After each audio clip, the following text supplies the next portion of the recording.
Hey everyone, and welcome back to Crypto Chatter. I'm Elliot Carter, your guide to the sometimes wild, sometimes wonderful world of crypto. And I'm Mira Bennett here to dive in with you today as we unpack some of the fascinating and honestly kind of terrifying trends shaping this space. Yeah, fascinating is definitely the word, and today we're going deep on a topic that's been grabbing headlines and maybe causing a few sleepless nights for crypto holders out there. Exchange hacks. That's right, Elliot. As crypto keeps pushing its way into the mainstream, we've got things like ETF staking and big institutions jumping in, and the stakes have never been higher. No, they haven't, and that means the targets on those digital vaults holding all that crypto gold are getting bigger too. Absolutely. And speaking of protecting your crypto gold, before we get into these wild stories of cyber espionage, we have to say it, you need a solid defense. It's like locking your front door, right? You wouldn't just leave it wide open, would you? Definitely not. Head over to cryptochatter.co.uk and check out cold wallets like the Ledger Stacks and the Trezor Safe 5. Those are basically your digital fortresses, keeping your crypto safe and sound. Couldn't agree more, but let's start with what makes crypto so attractive in the first place. Decentralization freedom, the power to control your own finances. Right. The whole idea of breaking free from the system. Exactly, but like anything powerful, there's always a flip side. The dark side of the moon, as Pink Floyd would say. Precisely, and that's where these high-stakes hacks come in exchanges wallets. Even those super complex smart contracts, it seems nothing is entirely immune. Yeah, you start to wonder if anything is truly safe in the digital world. Well, that's the million-dollar question, isn't it? And we can't forget about Mt. Gox back in 2014.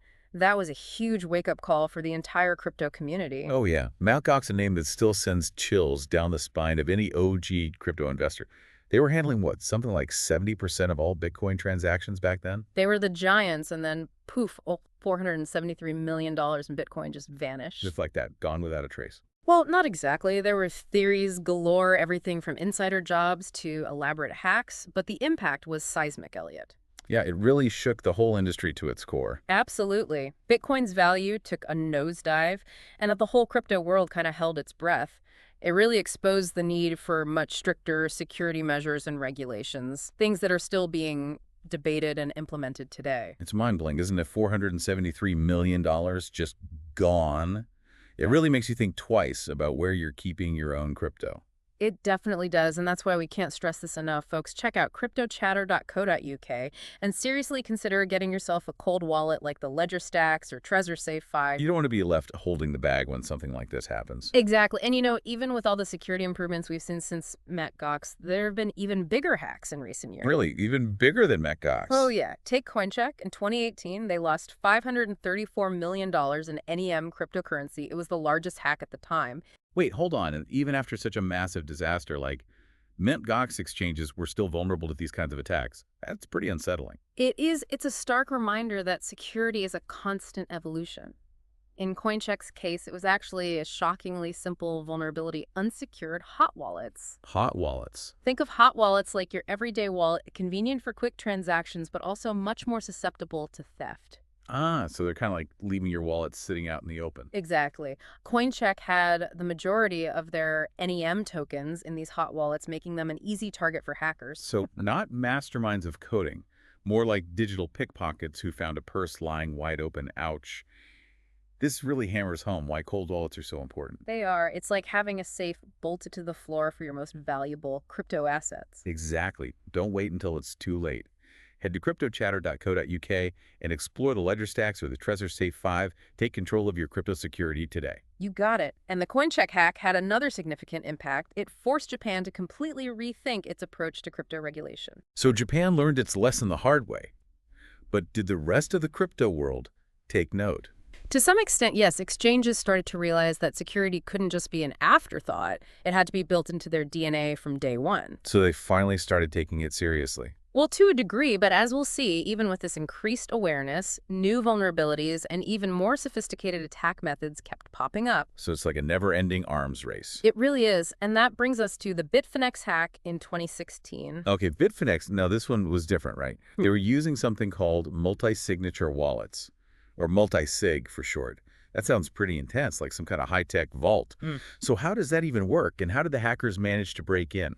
You're right. Multisig is designed to be extra secure. It basically means you need multiple keys to authorize transaction, making it much harder for a single attacker to steal funds. So it's like a bank vault with multiple locks. Exactly. Imagine a safe that requires two different people to turn their keys simultaneously to open it.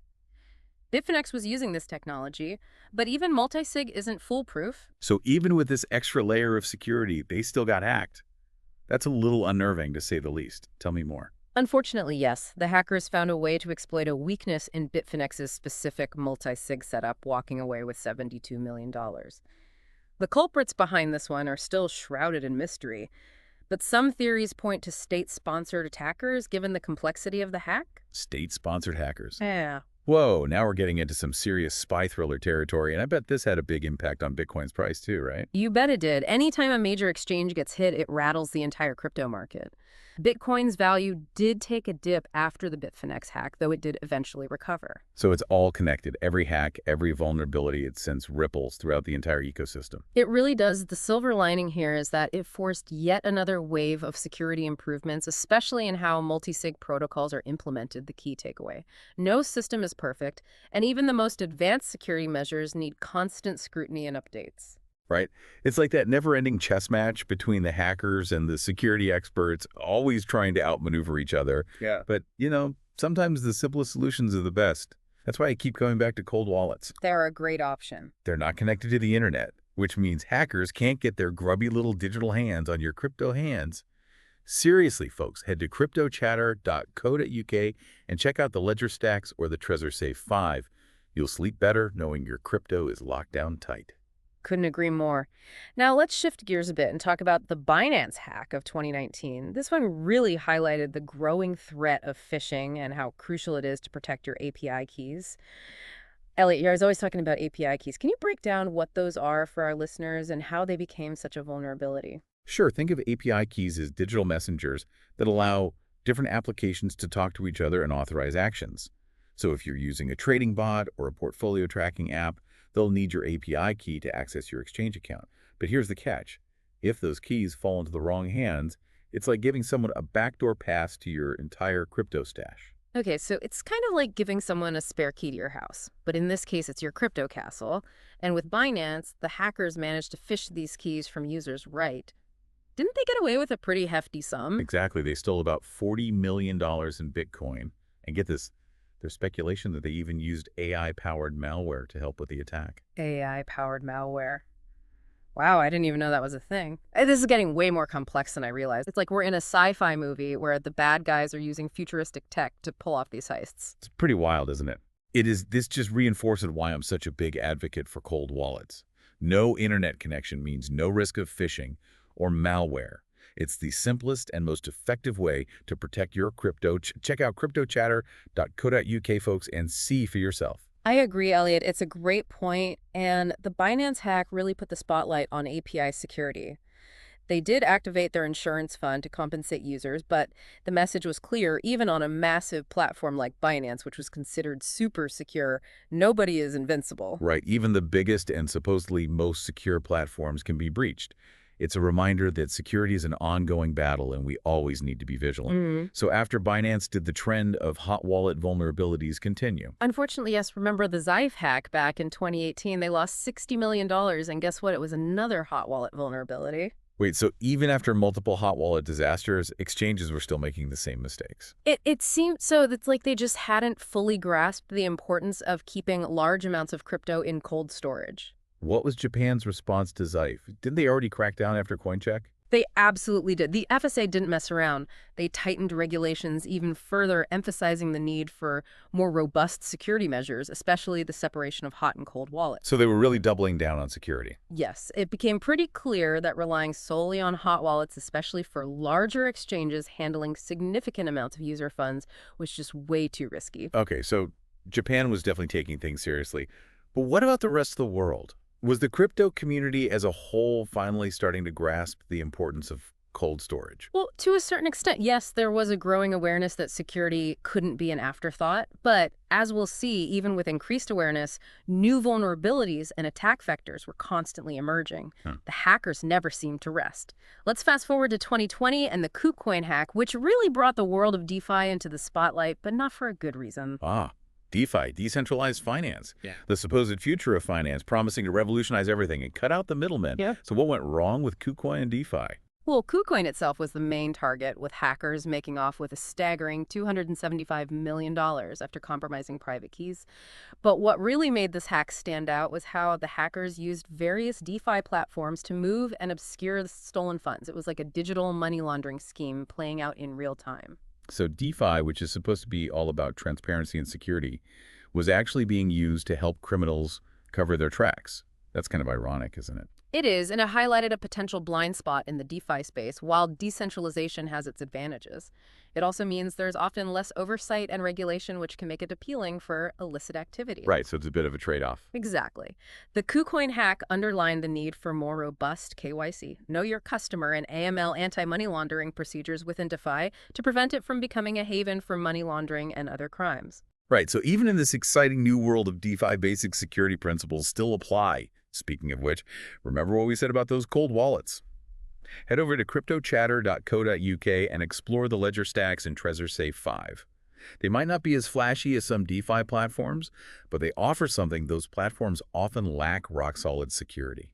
That's a great way to put it, Elliot. Sometimes the old school solutions are still the best, especially when it comes to protecting your hard-earned crypto. Now, let's move on to another interesting case, the Liquid hack of 2021. This one involved another targeted API attack, showing just how persistent hackers can be. Okay, so Liquid, a prominent exchange, falls victim to another sophisticated attack targeting those digital messengers we talked about earlier, API keys, and they lost almost $100 million, right? Are we seeing a pattern here? Unfortunately, yes, and once again, the Lazarus Group was suspected to be behind the attack. It's a reminder that even as exchanges implement stronger security measures, attackers are constantly looking for new weaknesses to exploit. It's a constant cat-and-mouse game. It's like trying to build a fortress while someone is constantly throwing new and improved battering rams at your walls. But sometimes, even in this world of cybercrime, there are glimmers of hope. That brings us to the Polynetwork hack, also in 2021. This one had a very unexpected twist, didn't it? Oh, the Polynetwork hack was truly unique. It involved a white hat hacker, which is basically someone who exposes vulnerabilities to help improve security rather than for personal gain. So like an ethical hacker. Exactly. This particular hacker managed to exploit smart contracts on the Poly network, making off with a record-breaking $611 million. It was the biggest crypto heist in history at the time. Wait, $611 million. That's mind-blowing. But you said this was a white hat hacker, so they didn't actually run off with the money. That's the remarkable part. After some back-and-forth communication with the Poly network team, the hacker, who went by the name Mr. White Hat, returned all the stolen funds. It sparked a huge debate within the crypto community about DeFi security ethics and the role of white hat hackers. Wow, that's incredible. It's like a Hollywood movie plot, but with real-world consequences. So in a way, the Poly network hack was a win for the good guys. I think it was, yes. It definitely highlighted the importance of smart contract audits and the potential for ethical hacking to make DeFi more secure. Right, because even in this decentralized world where we're trying to move away from reliance on central authorities, security is paramount. Absolutely, and that responsibility often falls on the community itself to identify and fix vulnerabilities. Right, it's like a collective effort to build a more secure crypto ecosystem. But let's not forget, even with white hat hackers and improved security measures, there's still plenty of malicious actors out there. Yeah. What other big heists should we cover before we wrap things up? Well, we can't talk about crypto heists without mentioning Bitmart. Back in December 2021, they lost $150 million due to stolen private keys. Yeah, Bitmart. That was a tough one. A reminder that even as the industry focuses on securing exchanges and platforms, those basic security practices like protecting your private keys are absolutely crucial. It's like having a state-of-the-art security system on your house, but then leaving the front door wide open. Ouch. Yeah, that's a painful analogy, but Yeah. it definitely drives the point home. And then, of course, there's the one that everyone's still talking about, the Bybit hack of February 2025, the biggest crypto heist in history, a staggering $1.5 billion stolen. The Bybit hack was a masterclass in social engineering and phishing. The attackers went after high-level employees at Bybit using incredibly sophisticated tactics to get their login information and bypass all those fancy security protocols. So they basically tricked their way in. Exactly. And once again, the evidence points to the Lazarus Group showing just how relentless and resourceful they are. Okay, so the Lazarus Group seems to be behind a lot of these major attacks, Yeah. but how are they getting away with it? Are they just that good? Or are there some, like, systemic weaknesses in the crypto world that are making them unstoppable? It's a combination of factors, Elliot. They're incredibly skilled, no doubt about that. But there are also vulnerabilities that they're exploiting, both technological and human. Remember what we said earlier about security being a chain and the weakest link often being us? Yeah, right. We fall for phishing scams. We reuse passwords. We get tricked by smooth-talking con artists. It's the human element that often undermines even the most advanced security systems. Exactly. And that's why user education is so important. It's not just about relying on exchanges and platforms to keep us safe. We have to take responsibility for our own security practices. It's like a digital neighborhood watch. Yeah. We all have a role to play in keeping our crypto communities secure. So, with all these high-profile hacks and the increasing sophistication of the attackers, where do we go from here? What does the future hold for crypto security? Well, one thing's for sure, the landscape is constantly evolving. We're going to see a combination of technological advancements, stricter regulations, and hopefully a lot more awareness and responsible behavior from users. Okay, so it's a multi-pronged approach. Exactly. Let's break that down a bit. What kind of technological advancements are we talking about? Well, for starters, what about real-time threat detection? Imagine systems that can identify and neutralize attacks as they're happening, kind of like a digital immune system for crypto platforms. That's definitely an area that's seeing a lot of innovation. The idea is to be proactive rather than Yeah. reactive, constantly monitoring for threats and responding in real time. That sounds pretty impressive. Yeah. What about smart contracts? Those seem like a potential weak point, given how complex they can be. You're right. Smart contracts are a big focus for security researchers. They're becoming increasingly sophisticated, which means there are more potential vulnerabilities to exploit. We're going to see a lot of innovation in smart contract auditing and security testing to make sure those contracts are as bulletproof as possible. And what role will AI and machine learning play in all of this? It seems like those technologies are becoming increasingly important in cybersecurity. Absolutely. AI and machine learning are great at analyzing vast amounts of data to spot patterns and identify suspicious activity. It's like having a super smart digital detective constantly monitoring the network for any signs of trouble. So it's like a digital arms race with the good guys using AI to fight off the bad guys who are also using AI. That's both fascinating and a little terrifying. It is a bit of a double-edged sword, but the potential benefits for security are huge. And it's not just about AI. We're also going to see stronger user authentication methods, things like biometric verification using fingerprints or facial recognition, and more advanced multi-signature solutions that make it even harder for hackers to steal funds. Right. It's about adding layers of security, making it as difficult as possible for attackers to penetrate those defenses. And of course, let's not forget about those trusty cold wallets. Absolutely. Cold wallets are still the gold standard for protecting your crypto. Keeping your private keys offline and out of reach of hackers is the simplest and most effective way to ensure their safety. Couldn't agree more, folks. If you haven't already, head over to cryptochatter.co.uk and check out the Ledger Stacks or the Trezor Safe 5. You'll thank us later. So it seems like the future of crypto security is a complex mix of cutting-edge, tech-evolving regulations and a whole lot of personal responsibility. Exactly. We can't just sit back and wait for someone else to fix things, but we all have a part to play in making the crypto world a safer place. Well, Mira, this has been an incredibly insightful deep dive into the world of crypto exchange hacks. What's the final thought you want to leave our listeners with? I think the biggest takeaway is this: the battle between security and hackers will continue to shape the future of crypto if we want to see crypto truly become a part of every day. Security has to be a top priority. It's not just about protecting our own investments, it's about building a more secure and trustworthy digital future for everyone. Well said, Mira. And to all our listeners out there, if you want to test your knowledge, after this episode, we've created a fun little quiz in the show notes. Be sure to check it out and see how much you've learned. And as always, if you enjoyed this deep dive, please like, share, and subscribe to Crypto Chatter.